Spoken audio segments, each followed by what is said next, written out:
কিছু পৌরসভা নিয়ে মাননীয় মুখ্যমন্ত্রী বৈঠক করবেন সোমবার। তো তা নিয়ে বিরোধী দলনেতার এত মাথা ব্যথা কেন?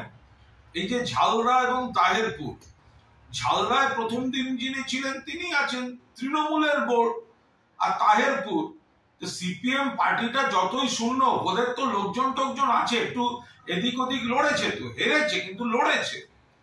তো শুভেন্দুর এত মাথা খারাপ হচ্ছে কেন? তাদের হয়ে শুভেন্দুকে এত কথা বলতে হচ্ছে কেন?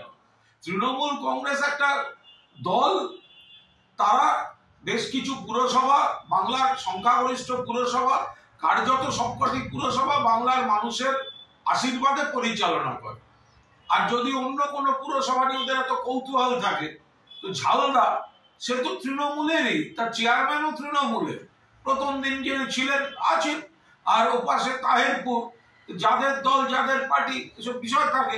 তো এত অবস্থা এদের এত খারাপ, এর ওর হয়ে কেঁদে বেড়াচ্ছে, কোনো মানুষের সঙ্গে কোনো সম্পর্ক নেই, শুধুমাত্র এই ধরনের কিছু কেউ জিজ্ঞাসা করছেন মিডিয়া, সোশ্যাল মিডিয়া, তার জন্য দুটো বিবৃতি দিয়ে টিকে আছে এই বিরোধী দল এবং বিরোধী দলনেতা। এর বাইরে এসবের কোনো প্রাসঙ্গিকতা নেই।